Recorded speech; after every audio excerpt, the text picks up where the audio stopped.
চবেই সাজু হ'বই লাগিব আৰু বছৰেকৰ বিহুটো আহিছে আৰু বহাগৰ বিহুটো ক'তনো সাজু নহ'ব সাজু হ'বই লাগিব মাজগাঁও এই বিহুৰ কাৰণে সাজ কি ৰাখিছে কেনেকৈ ৰাখিছে সেনেকৈ ৰাখিছোঁ আৰু সেই ভালকৈ ৰাখিছোঁ আৰু বিহুলৈ সকাম কৰিব লাগে যে আমাৰ আগৰ পৰা কৰা মৃতকৰ সকাম বুঢ়া বুঢ়ী কৰিব হেৰি 1 তাৰিখৰ দিনাখন কৰিব লাগিব কেনেকৈ থয় এই বস্তুবিলাক কেনেকৈ এইবোৰ এতিয়া শুকুৱাৰ দিনত ভাত সিজোৱাতে সিজাই চৌত সিজাই পিনি ঠাণ্ডা কৰি আকৌ পিঠা সেনাই থৈ দিছোঁ গাঙলীয়া বিলঙনি গপ চৰি সৌ মানিমুনি বন জালুক ঘৰতে সেইভাগে খুন্দি লৈ গোটাই পিনি আকৌ সেই পানী মধুৰি সেনেকৈ দি খুন্দি লগাওঁ সেনেকৈ থয় মানুহে একেবাৰে আগৰ পৰাই বুলিছে ইয়াত কেঁচা মানুহ নাই চব পকা মানুহ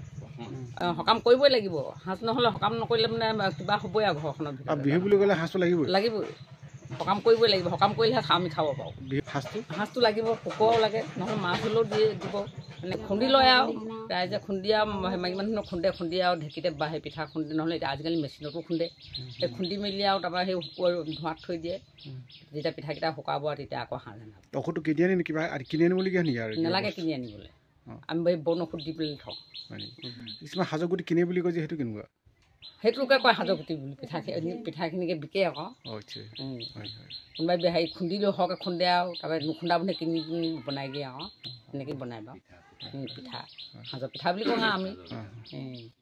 আপোনাৰ নামটো কি বুলি ক'লে নামটো অকণি মেচ পানী থওঁ আৰু আমি মেচ কছাৰী মানুহ আমাৰ নিজৰ হেৰি আছে মেচ কছাৰী আমি সকাম নিকাম আমি বাথৌ পাতোঁ আই পাতোঁ মই এতিয়া 10 কেজি চাউল তিয়াই থৈ আহিছোঁ আগতেও 10 কেজি থলোঁ তাৰপিছত আৰু আমি এনেকৈ থৈ থাকোঁ মাজে মাজে ঘৰে থওঁ আৰু আমাৰ 1 তাৰিখৰ দিনা বহাগৰ প্ৰথম 1 তাৰিখৰ দিনা আমাৰ ৰাইজৰ হৈ বিহু পাতোঁ তাতে আমি সকলোৱে সাজ এক লওঁ তাৰপৰা গামোচা আৰু নকইনাসকলে ধৰি লওক এখন চেলেং চাদৰ দি এনেকৈ বিহুত আমি সহায় মাননি কৰোঁ ফিল্ডতে গোটেই সকলোৱে নাচি বাগি ধেমালি কৰোঁ